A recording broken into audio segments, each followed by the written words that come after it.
In fact, quickly bring in Priya Sehgal at this point as well. Priya Sehgal, this has, set off a fresh political storm, of course. The opposition is having a field day. Interestingly, the opposition was the one who at once planned to bring in a no confidence motion against him, but they are the ones most upset by his resignation. They believe it's happened for reasons other than those mentioned by the Vice President in the letter that he sent to the President of India last evening. What do you make of this storm, Priya Sehgal? Hello there. Thank you for having me. And I totally agree with what Pankaj Vora has just said. This is no health crisis. Otherwise, you had the gap between the last budget session and the monsoon session. We know the vice president was admitted to AIIMS for 2-3 days sometime in March. He could have decided to resign then. You don't resign on the first day of the session. You don't resign in between, work meetings. You had a business advisory meeting in the morning. You had another one in the afternoon where JP Nadda and the Parliamentary Affairs Minister who attended the morning meeting were conspicuous and didn't attend the evening meeting. So certainly all is not well in the BJP world. Why would the cabinet minister, the parliamentary affairs minister, not attend a business advisory meeting? Secondly, the resignation, the way it has happened, totally a sudden. The prime minister has taken 15 hours to react to it. That itself is also very noticeable. And the fact that after that Dhankar has been keeping quiet, and it's really ironical, as you pointed out, it is the opposition who's always been at loggerheads with Dhankar is now saying, don't resign, come back, and what is happening? The BJP is keeping mum.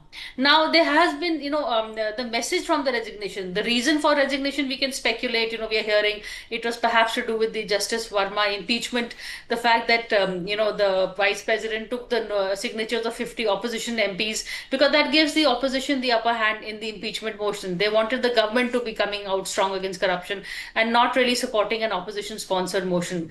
Perhaps that is what SAR thinks. There is a history also in the past few months, the fact that Dhankar, a couple of his meetings have been cancelled by the BJP because they feel that he was doing more politics and less governance and less vice presidential.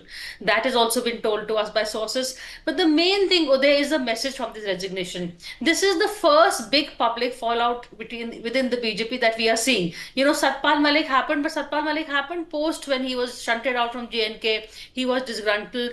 That is when he really started speaking. This Jagdeep Dhankar has spoken when he has 2.5 years left to go. He's taken on a head-on confrontation, and this kind of level of confrontation can only happen with either Modi or with Amit Shah. Nobody else can have this kind of a confrontation impact. It has to be at a very senior level. A spat has taken place. Some kind of difference of opinion has happened. First time we are seeing this difference of opinion go public, because until now within the BJP nobody dares to differ with these two, with the big two. Nobody. Whatever the orders are, they just stay quiet, they resign, they do what the Prime Minister and Home Minister tell them. This is the first time that someone has dared to differ, has spilled out, an internal bickering has spilled out, a dirty laundry is being washed in public.